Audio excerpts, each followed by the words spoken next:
পর্ব ৩ ত্যাগ ও দৃষ্টান্ত।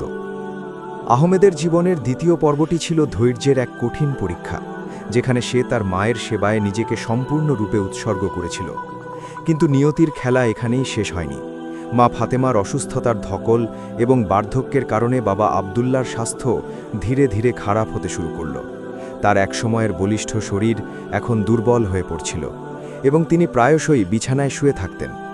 আহমদকে এখন একই সাথে বাবা মা দুজনেরই সেবা করতে হচ্ছিল, যা তার জন্য এক নতুন এবং আরও বড় চ্যালেঞ্জ হয়ে দাঁড়ালো। আহমদ তার বাবা মায়ের সেবায় কোনো ত্রুটি রাখেনি। সে সকালে মায়ের ঔষধপত্র ও খাবার প্রস্তুত করত, দুপুরে বাবার দেখাশোনা করত এবং রাতে দুজনের পাশেই পালাক্রমে জেগে থাকত। তার দিন রাত এক হয়ে গিয়েছিল। তার নিজের বিশ্রাম, ঘুম, খাওয়া দাওয়া সব কিছুই যেন গৌণ হয়ে গিয়েছিল বাবা মায়ের সেবার কাছে। তার ছোট ব্যবসাটিও প্রায় বন্ধ হওয়ার উপক্রম হয়েছিল, কারণ সে দোকানে বসার সময় পেত না।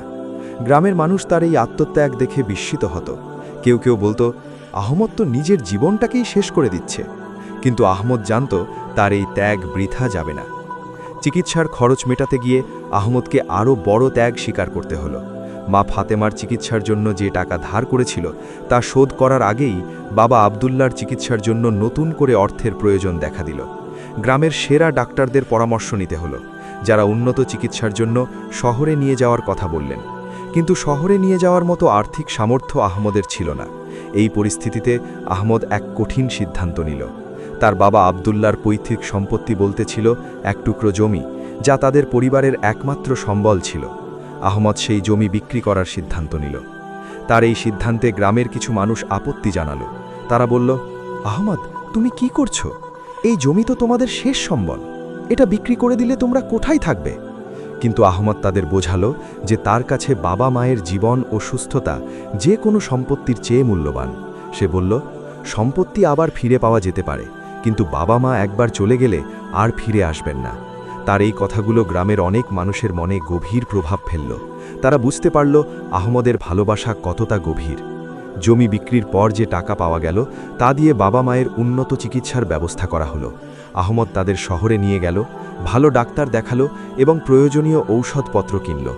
তার এই ত্যাগের ফলে বাবা মায়ের শারীরিক অবস্থার কিছুটা উন্নতি হলো, কিন্তু তাদের বার্ধক্যজনিত দুর্বলতা কাটল না। তারা এখন আগের চেয়ে কিছুটা সুস্থ হলেও তাদের সার্বক্ষণিক পরিচর্যা প্রয়োজন ছিল। এই কঠিন সময়ে আহমদের স্ত্রী সালেহা তার পাশে ছায়ার মতো ছিল। সে স্বামীর প্রতিটি সিদ্ধান্তে সমর্থন জানিয়েছিল এবং নিজেও শ্বশুর শাশুড়ির সেবায় নিজেকে নিয়োজিত করেছিল। সালেহা জানত তার স্বামীর এই কাজ আল্লাহর কাছে কতটা প্রিয়। সে নিজের হাতে তাদের খাবার তৈরি করত, তাদের কাপড় ধুত এবং তাদের সাথে গল্প করে সময় কাটাত। তার এই সহযোগিতা আহমদের জন্য ছিল এক বিরাট শক্তি। সালেহার নিঃস্বার্থ সেবা গ্রামের মহিলাদের কাছে এক দৃষ্টান্ত হয়ে উঠেছিল। তারা সালেহাকে দেখে অনুপ্রাণিত হতো এবং নিজেদের শ্বশুর শাশুড়ির প্রতি আরও যত্নশীল হওয়ার চেষ্টা করত। আহমদের এই নিঃস্বার্থ সেবা গ্রামের তরুণ প্রজন্মের জন্য এক জীবন্ত উদাহরণ হয়ে উঠেছিল। গ্রামের যুবকরা আহমদের কাছে আসত, তার কাছ থেকে বাবা মায়ের সেবার গুরুত্ব সম্পর্কে জানতে চাইত। আহমদ তাদের বলতো, বাবা মায়ের সেবা শুধু একটি দায়িত্ব নয়, এটি একটি ইবাদত, যা তোমাদের জীবনে বরকত এনে দেবে। তার এই কথাগুলো যুবকদের মনে গভীর প্রভাব ফেলত। তারা আহমদের উদাহরণ অনুসরণ করে নিজেদের বাবা মায়ের প্রতি আরও যত্নশীল হতে শুরু করত। তবে গ্রামের কিছু মানুষ আহমদের এই কাজকে তখনও অতিরিক্ত আবেগপ্রবণ মনে করত। তারা বলতো, আহমদ তো নিজের ভবিষ্যৎ নষ্ট করছে, তার তো নিজের সংসার আছে, তার সন্তানদের কথাও তো ভাবতে হবে। এই ধরনের কথা আহমদের কানে এলেও সে তাতে কান দিত না। সে জানত তার বাবা মায়ের দোয়া তার জন্য দুনিয়ার সব সম্পত্তির চেয়েও মূল্যবান। সে বিশ্বাস করত এই দোয়া তাকে জীবনে সফল করবে।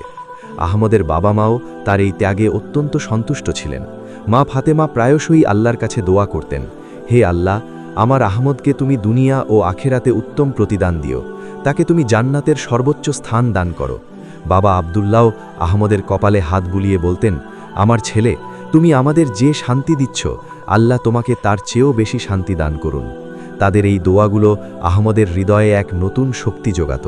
সে জানত বাবা মায়ের দোয়া আল্লাহর কাছে সবচেয়ে প্রিয় এবং এই দোয়াই তার জীবনের সবচেয়ে বড় পাথেয়। আহমদ তার প্রতিজ্ঞায় অটল ছিল। সে জানত এই পথ সহজ নয়, কিন্তু এই পথই জান্নাতের পথ। সে প্রতিদিন সকালে উঠে কোরআন তেলাওয়াত করত এবং আল্লাহর কাছে দোয়া করত যেন আল্লাহ তাকে তার বাবা মায়ের সেবা করার শক্তি ও তাওফিক দান করেন। সে বিশ্বাস করত বাবা মায়ের সেবা শুধু একটি দায়িত্ব নয়, এটি একটি ইবাদাত যা তাকে আল্লাহর নৈকট্য এনে দেবে। তার এই বিশ্বাস তাকে প্রতিটি পদক্ষেপে অনুপ্রাণিত করত। গ্রামের অন্যান্য পরিবারেও আহমদের গল্প ছড়িয়ে পড়ল।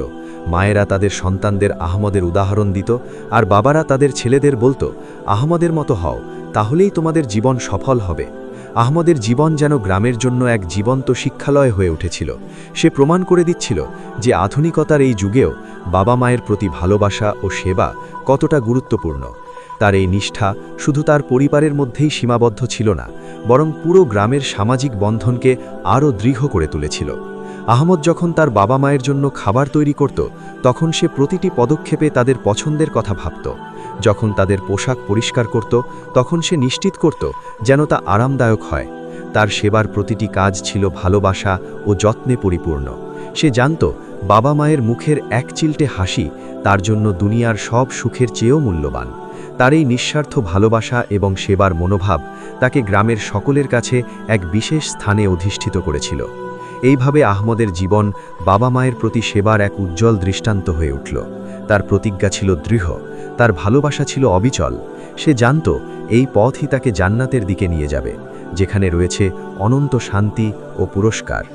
এই গল্পের প্রতিটি পরতে পরতে লুকিয়ে আছে বাবা মায়ের প্রতি ভালোবাসার এক গভীর বার্তা, যা প্রতিটি পাঠককে অনুপ্রাণিত করবে। ভিডিওটি ভালো লাগলে চ্যানেলটি সাবস্ক্রাইব করে পাশে থাকবেন। ধন্যবাদ।